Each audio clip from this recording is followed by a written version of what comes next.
It's a culture thing, man. It's culture. I'm building meme culture, and there's going to be rules and regulations to follow, just like anything. You should write a handbook. This is not Vietnam. There are rules. What is going on, Copa family? We are back with our final COPA90 Club Power Rankings of 2017. December's been a great month for football, with many teams hitting mid-season form and others taking home titles. So here are my top 10 teams heading into 2018. Now remember, these power rankings are based on current form, not who the best team is. But be sure to let us know who we missed in the comments. Now, let's dive right in.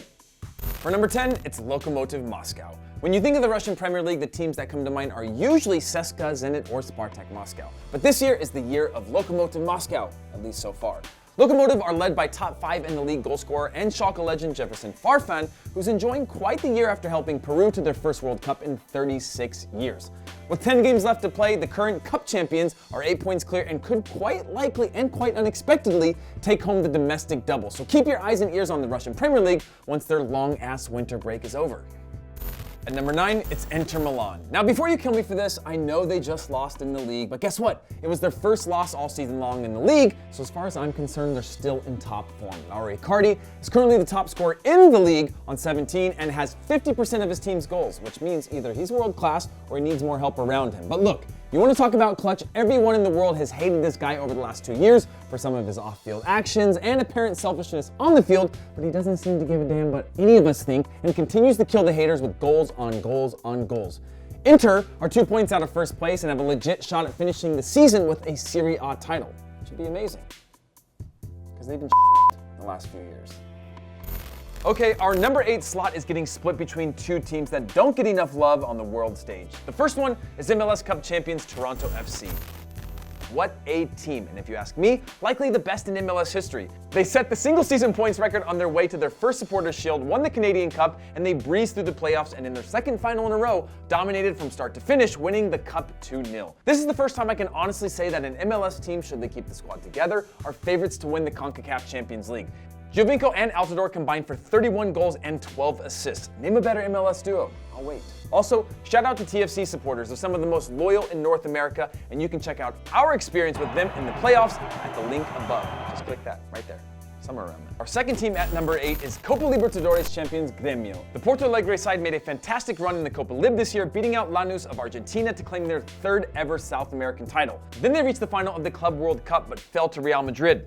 No shame in that.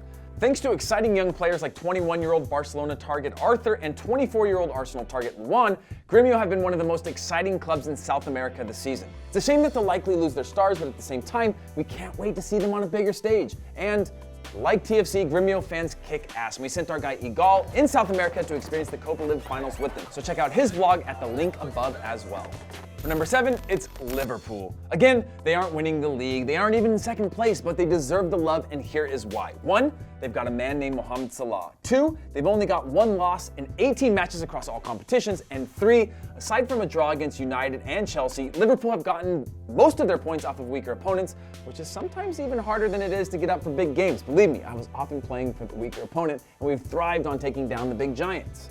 At 6, I am going with Juventus. For the first part of the season, I was starting to think that this could finally be the year that Juventus dropped the title, but as things stand right now, it looks unlikely. No, they're not in first place. Yes, they are still favorites, and after their huge win over Napoli a couple weeks ago, they are just a point away from taking back the title race into their own hands. Dybala and Higuain have 19 goals between them, and even though Dybala was benched last weekend, Juventus are still a very good squad. Plus, if you have the ability to bench a superstar after a few bad games, you probably have a pretty deep roster and will be just fine. For 5, we're going with Schalke 04.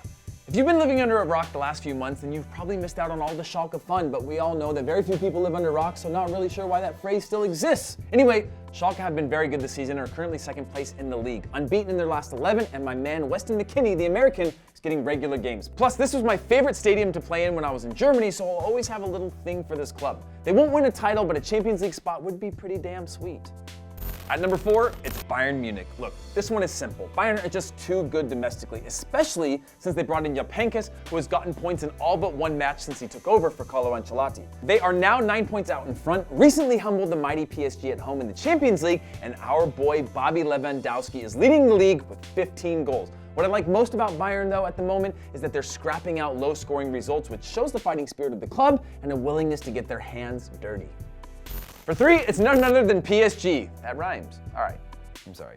I'll see myself out. No, but seriously, PSG are on a roll this year and only have 2 losses across all competitions dating back to July, and those 2 losses came in the span of 3 days when they lost to Strasbourg and then Bayern Munich in the Champions League. This team is stacked and actually performing. Cavani is on 18 goals and leading the league, Neymar's on 11 goals, and Mbappe, who fortunately for his development, has been avoiding the spotlight and is currently on 7. Neymar and Mbappe combined have 15 assists as well. It's not a coincidence that PSG are 9 points clear at the top of the table and sure winners of the league, but their biggest challenge will be the round of 16 in the Champions League where they have to face off against Real Madrid.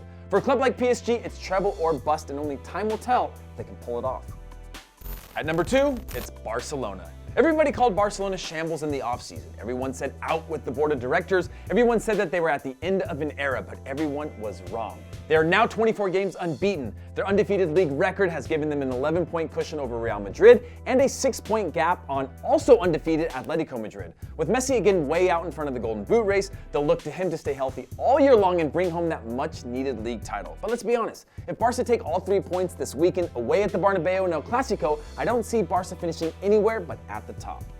And of course, at number 1, it's Manchester City. I'll keep this one short because, well, it's obvious as to why they are number 1. 17 wins and a draw in the league is no easy feat, but City are making it look like a walk in the park. They're currently on pace to break 30 wins in a season and are the first squad since the 50s to beat Chelsea, Arsenal, Liverpool, United, and Tottenham before Christmas, which is just insane. Sterling, Jesus, and Aguero are all top 10 in the league in scoring, and because of that, they've scored 18 more goals than any other team in the league. I'm not saying they're the best team I've seen in a long time, but I'm also not saying they're not. This team is phenomenal.